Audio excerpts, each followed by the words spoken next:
There's something missing from this will. That's what the lawyer said. Not loudly, not dramatically. The air went heavy, like someone had just dropped a truth nobody was ready for. My aunt's smile froze mid-laugh. My cousin's fingers tightened around the armrest so hard I could actually hear it creak. Even my father, who hadn't looked at me once since I walked in, finally lifted his head. The lawyer adjusted his glasses, staring down at the papers like something didn't make sense. I wasn't aware this existed until this morning. And that's when I knew something was wrong. Or maybe something was finally right. My name is Alina. I'm 26. And 3 days ago, I buried the only person in my family who ever actually loved me, my grandfather. Everyone else in that room, they were just people I happened to share blood with. And if you had seen the way they acted at his funeral, you'd understand exactly what I mean. The funeral itself felt fake. You know that feeling when something looks right on the surface, but underneath, it's just off? That was it. Black clothes, slow music, people whispering like they cared. But if you looked a little closer, you'd see it. My aunt checking her phone every 5 minutes. My cousin whispering to her husband and trying not to smile. My father standing stiff, not near the coffin, not near me, just there, like this was some kind of obligation he couldn't skip. And me? I was the only one actually crying. Not loud, not dramatic, just quiet tears I couldn't stop. Because my grandfather wasn't just family. He was everything. I grew up in that house. Not because my parents couldn't afford to raise me, but because they didn't want to. My mom left when I was 6. Just gone. No calls. No explanation. Nothing. And my dad? He didn't fight for me. Didn't even try. He just dropped me off at my grandfather's place like I was luggage he didn't want to carry anymore. I still remember that day. I was standing on the porch, holding a small pink backpack, watching his car disappear down the street. No goodbye. No, I'll come back. Just gone. And then my grandfather opened the door. He looked at me, really looked at me, and said something I've never forgotten. "You're not staying here because they left you," he said. "You're staying here because you're mine."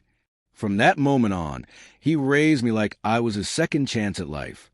School runs, late night talks, teaching me how to cook, how to fix things, how to stand up for myself. He never missed a single event, not one. Meanwhile, the rest of the family, they barely showed up. Birthdays, maybe. Holidays, sometimes. But even then, it always felt forced, like they were only there because they had to be. And honestly, they didn't even try to hide it. My Aunt Nadia was the worst. She had this way of smiling at you while saying the most disrespectful things possible. "Oh, Alina, you're still living here?" she'd say, looking around the house like it disappointed her. "You should think about your future. You can't depend on an old man forever."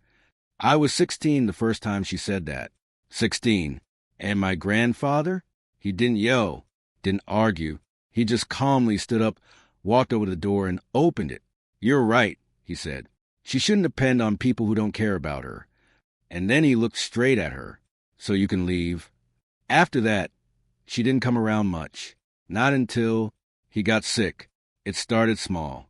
A cough, a little fatigue. Nothing serious. At least that's what we thought. But then it got worse. Doctor visits turned into hospital stays. Short stays turned into longer ones. And suddenly, the man who used to wake up before sunrise every day couldn't even get out of bed without help. That's when they came back. All of them, like flies to something they suddenly realized had value. My aunt started visiting every other day, bringing fruits, sitting by his bedside, talking in that fake soft voice like she actually cared. My cousin, Sarah, showed up with flowers and a notebook, asking questions about family history. Even my father started coming around more, standing in the corner, quiet, watching everything, like he was waiting for something. At first, I wanted to believe it. I really did. I thought maybe they'd change. Maybe seeing him like that made them realize what mattered. But then I started noticing things. Small things. Like how my aunt would lower her voice whenever I walked into the room. Or how my cousin would suddenly stop writing in her notebook when I got close. or how my father would avoid eye contact whenever I asked him simple questions. And the worst part? The arguments. Not loud ones, whispered ones, behind closed doors. But I heard enough. Words like documents, signatures, transfer. One night, I couldn't sleep. So I went to the kitchen to get some water. And that's when I heard them. In the living room, my aunt, my cousin, and my father. You need to convince him, my aunt was saying. He trusts you more than anyone. I'm not doing that, my father replied. You think I don't know what this is about? Oh, please, she snapped. Don't act like you don't benefit from this too. There was a pause. Then my cousin spoke. If we don't handle this now, it's all going to her. Silence. Heavy silence. And then my aunt again. After everything we've done, that girl gets everything. I stood there, frozen. Heart pounding, so loud I was sure they could hear it. They were talking about me. About him. About everything. I didn't confront them. I couldn't, because in that moment, something inside me just broke. Not loudly, not dramatically, just quietly, like a final piece of trust falling apart. The next morning, I told my grandfather. Not everything, just enough. I didn't want to stress him, didn't want to make things worse. But he listened, really listened. And when I finished, he just nodded, slowly, like he already knew. They think I don't see it, he said. His voice was weaker than before, but his eyes, still sharp, still aware. I may be old, Alina, but I'm not blind. I sat next to him, holding his hand. What are you going to do? I asked. He smiled. That same calm, steady smile he always had. I already did it. I didn't understand what he meant. And before I could ask, he changed the subject. Started talking about random things. Old memories. Stories. Jokes. Like nothing was wrong. Like everything was normal. That was the last real conversation we had. 2 days later, he was gone. And now I was sitting in that cold, quiet room, surrounded by people who didn't deserve to be there, listening to a lawyer read a will that didn't make sense. To my daughter Nadia, he read, I leave the property on Lakeview Drive. My aunt tried to hide her smile. Failed. To my son, he continued, my father sat up straighter. I leave the downtown commercial assets. A small nod, almost satisfied. To my granddaughter, Sarah, my cousin leaned forward. I leave my investment portfolio. She actually whispered, finally, and then nothing. No more names. No more pages. Just silence. I waited. Maybe there was another page. Maybe he just hadn't reached it yet. But no, that was it. I felt my chest tighten. My hands went cold. This didn't make sense. Not after everything. Not after what he said. My aunt let out a soft laugh. Well, she said, looking straight at me, I guess some people just don't matter as much as they think. My cousin smirked. My father still didn't look at me. I wanted to say something, anything, but the words just wouldn't come out, because deep down, a part of me was asking the same question. Why? And that's when the lawyer spoke again. That's strange. His voice cut through the room like a crack in glass. Everyone turned. This doesn't match, he said slowly. I was given a different version of this will. The room shifted. You could feel it, like something invisible had just changed direction. My aunt's smile faded. What do you mean? She asked, a little too quickly. The lawyer frowned, flipping through the pages again. There were additional clauses, he said. Specific instructions, conditions. My cousin sat up straighter. What kind of conditions? He didn't answer right away. Just reached into his briefcase. Slowly, carefully, and then he pulled out a sealed envelope. I wasn't aware this existed until this morning, he said, but it was delivered with strict instructions to be opened only after the primary will was read. No one moved. No one spoke. And then he looked up straight at me. There's another document. And suddenly, everything I thought I lost didn't feel lost anymore. The moment the lawyer placed that sealed envelope on the table, the entire room changed. Not loudly, not visibly at first, but you could feel it, like pressure dropping before a storm hits. Nobody spoke. Not my aunt, not my cousin, Not even my father. All of them just stared at that envelope like it was a live wire. My aunt finally broke the silence. "This is ridiculous," she said quickly. Too quickly. He already read the will. "That's it. There's nothing else." The lawyer didn't look at her. "I'm afraid that's not how legal documentation works," he replied calmly. Then he turned the envelope slightly, and that's when I saw it. My grandfather's handwriting. Even after his death, even on paper, it felt like him. Careful, deliberate, controlled. No unnecessary words. No hesitation.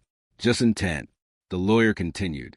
This document was stored separately, with strict instructions.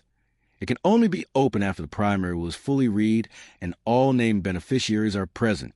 He paused, then added something that made my stomach tighten. And there's a recorded statement attached. A recording. My cousin leaned forward immediately.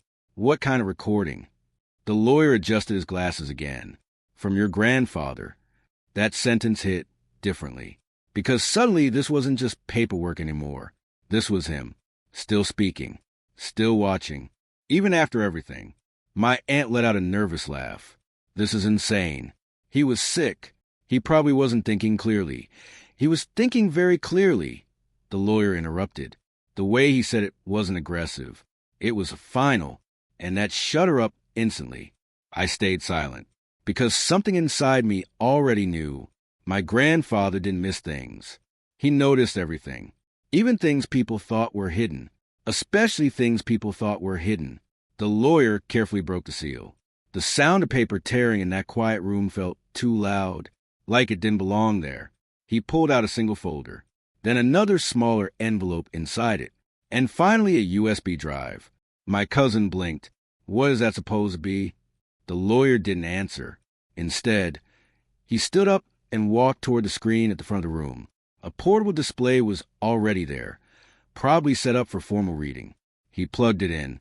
For a few seconds, nothing happened, just silence. Then the screen lit up, and my grandfather appeared. The room went still. Even my breathing felt loud. He was sitting in his chair, the one by the window at home, wearing that old gray sweater.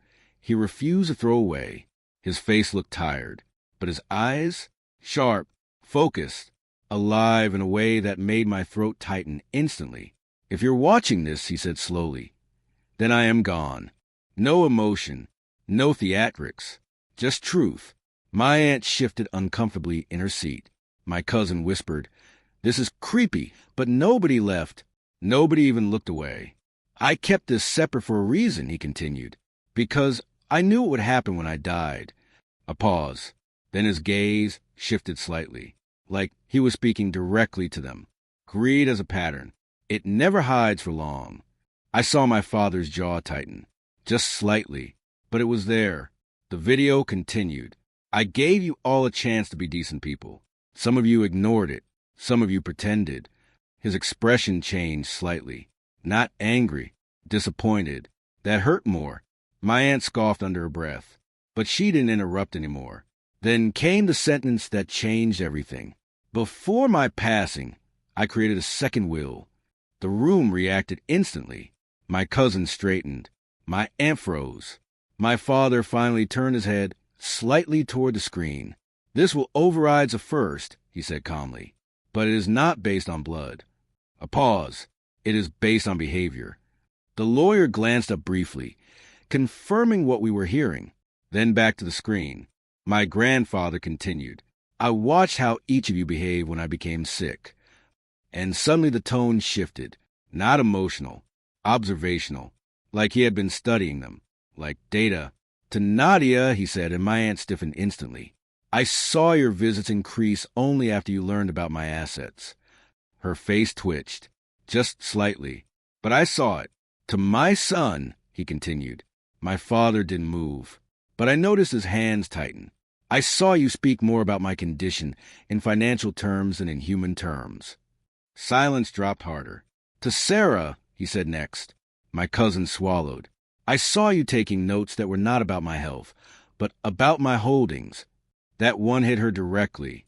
She opened her mouth, then closed it again. No words came out. And then he looked directly at the camera. at all of us, together. And to Alina, my breath caught, because this was the first time he paused. Just slightly, not long, but enough. You did not need to prove anything. His voice softened, just a little, but I needed to protect what I built from what I saw forming. My chest tightened. I didn't understand yet, but I felt it. Something was shifting. The lawyer paused the video. Before we proceed further, he said carefully, there are legal conditions attached to the second will. My aunt suddenly spoke again. This is ridiculous. You can't just erase a will because of some emotional video. The lawyer looked at her, and for the first time, there was something colder in his expression. It's not emotional, he said. It's legally binding with verified evidence. That shut her down again. He continued, this second will is conditional. My cousin frowned. Conditional on what? The lawyer looked down at the document, then said the words slowly. Honesty, conduct, and documented intent.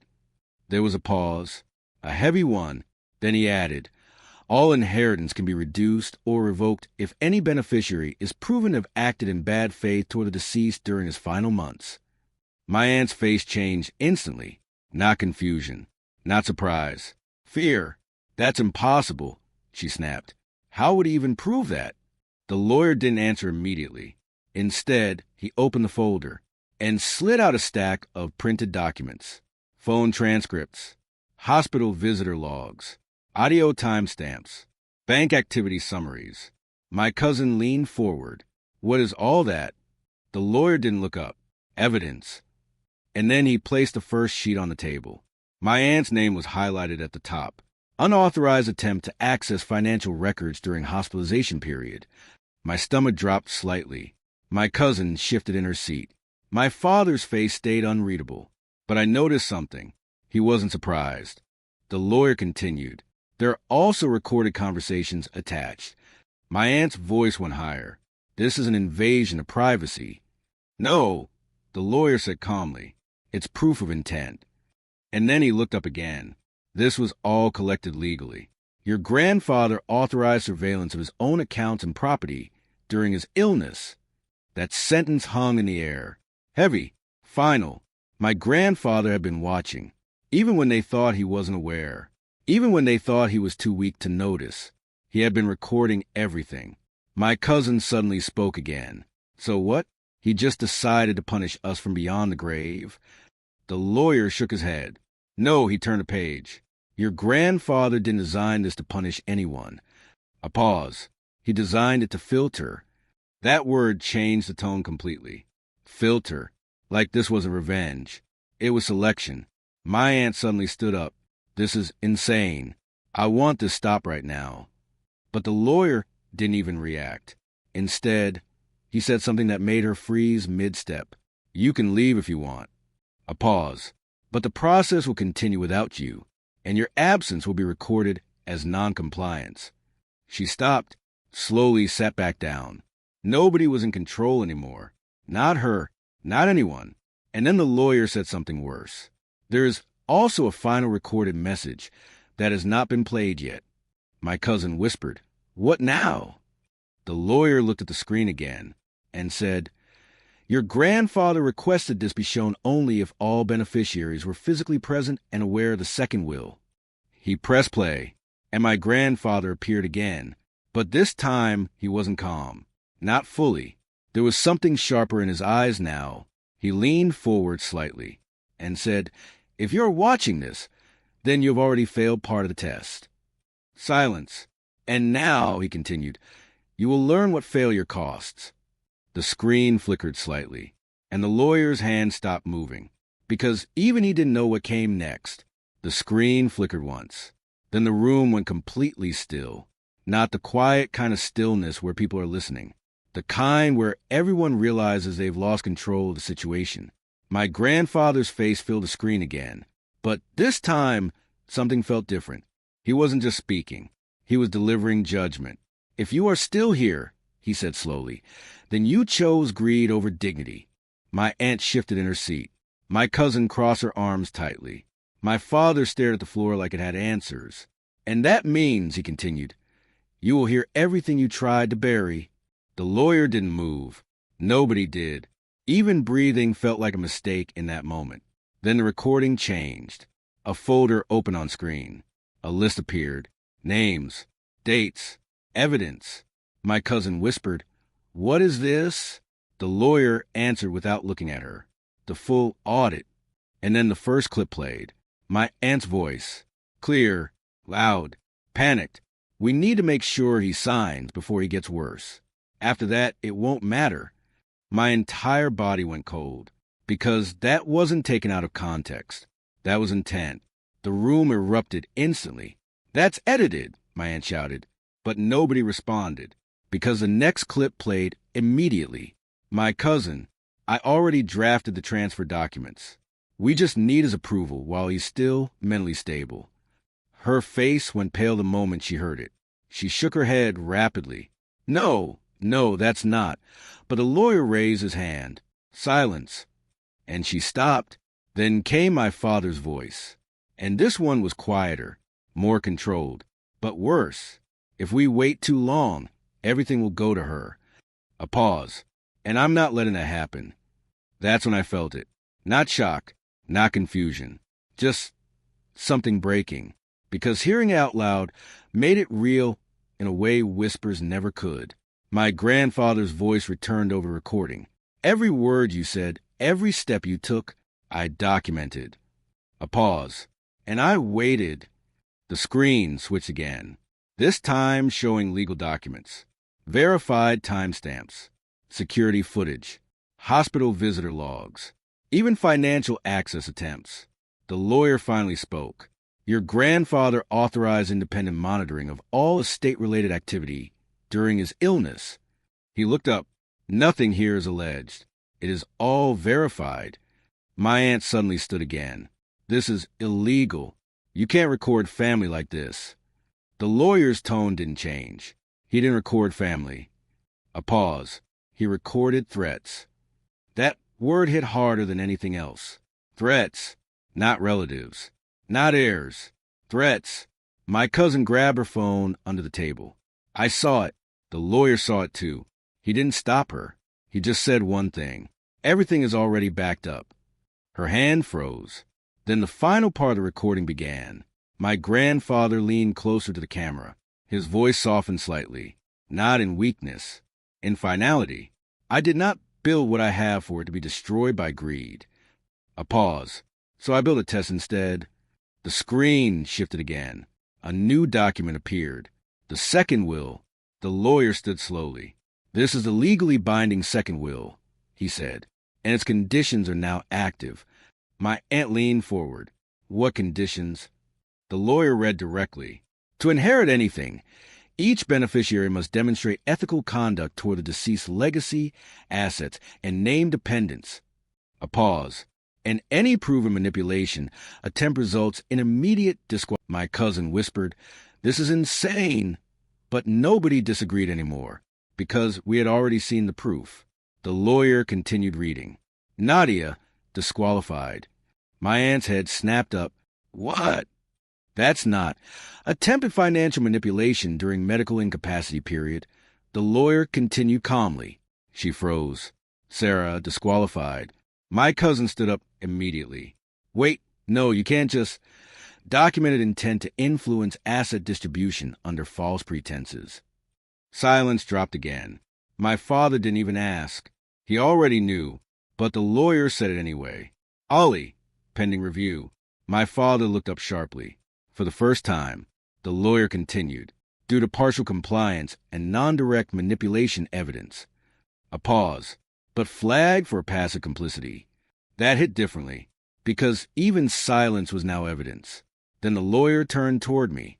The room shifted. All attention suddenly snapped in my direction. I didn't move. I couldn't. The lawyer read the final line. "Alina, sole conditional beneficiary." A pause. "In full trust allocation. Pending final confirmation." My aunt let out a sharp laugh. "This is ridiculous." She didn't do anything.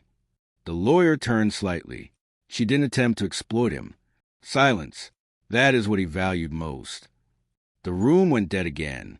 Then the lawyer pressed the final file. A short audio clip. My grandfather's voice. One last time. Alina, a pause. If you are hearing this, I trust you did not become like them. My throat tightened instantly. I left everything to you because you never asked for it. A pause. You only gave. My hands started shaking, not from fear, from realization. Then came the final sentence. And because of that, you are the only one who never failed a test. Silence. No one spoke. No one moved. Then the lawyer closed the folder. This concludes the reading. A pause. But enforcement of asset transfer begins immediately. That's when everything collapsed. My aunt stood up screaming, "This is fraud. I will contest this." My cousin grabbed her phone, already dialing someone. My father just sat there, silent, like the fight had already left him. But the lawyer didn't react. He simply said, "You are free to contest it." A pause. But everything has already been legally executed. And then he looked at me. "For you," he said calmly, "your grandfather left a final instruction." He handed me a sealed letter, smaller than the others. No legal stamp, just handwriting, his handwriting. My hands trembled as I opened it. One line, just one. "They will finally see your worth when I am no longer there to speak for it." I couldn't breathe for a second, not because I was overwhelmed, but because for the first time, I understood it was never about money. It was never about inheritance. It was about truth. And in that room full of greed, noise, and denial, the only thing louder than all of them was his silence finally speaking.